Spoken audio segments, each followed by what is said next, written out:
প্রথমবারের মতো সেমিতে খেলার সৌভাগ্য অর্জন করেছিল আফগানিস্তান, তবে সেই স্বপ্নের সেমির ভাগ্যটা আর সুপ্রসন্ন হয়নি তাদের।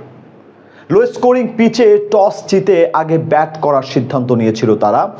এই সিদ্ধান্ত যে এতটা ব্যাকফায়ার করবে সেটা হয়তো কল্পনাও করতে পারেনি দলটি।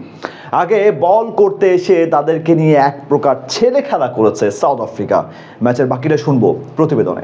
টসে জিতে ব্যাটিং করার সিদ্ধান্ত নেয় আফগানিস্তান, আর এই সিদ্ধান্তটাই যেন কাল হয়ে দাঁড়ায় তাদের জন্য। প্রথমবারের মতো বিশ্বকাপের সেমিফাইনালে খেলতে এসেছিল রশিদ খানের দল, তবে সেই যাত্রাটা কোনোভাবেই সুখকর হয়নি তাদের।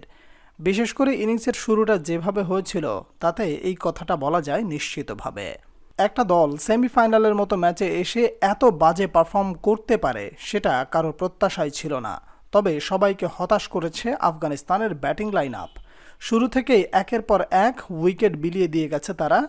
কোনো রকমের প্রতিরোধ গড়ে তুলতে পারেনি সাউথ আফ্রিকার বোলিংয়ের সামনে।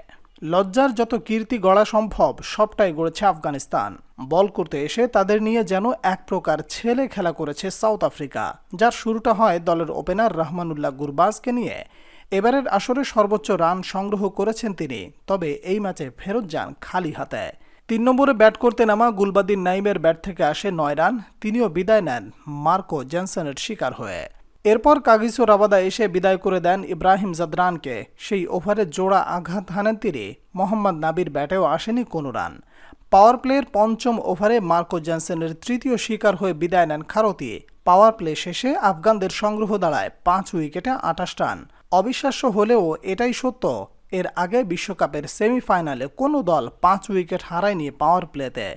এটাই ছিল ইনিংসে তাদের ব্যাটিং চিত্র। শেষ পর্যন্ত তারা গুটিয়ে যায় মাত্র ৫৬ রানে, যেটা টি-২০ বিশ্বকাপের সেমিফাইনালে কোনো দলের জন্য সর্বনিম্ন সংগ্রহ। শুধু তাই নয়, তাদের ইতিহাসে এটা সবচেয়ে কম রানের ইতিহাস। সাউথ আফ্রিকার হয়ে ৩টি করে উইকেট নেন শামসি ও মার্কো জেনসন। এই মাঠে এর আগে যতগুলো ম্যাচ হয়েছে তার সবগুলো ছিল লো স্কোরিং, যে কারণে এই ম্যাচে আফগানিস্তানের ব্যাটিং সেই দিকেই ছিল। তবে যেহেতু তাদের বোলিং লাইন আপ অসাধারণ, সেই জন্য হয়তো একটু স্বপ্ন দেখতে পারছিল আফগানিস্তানের সমর্থকেরা।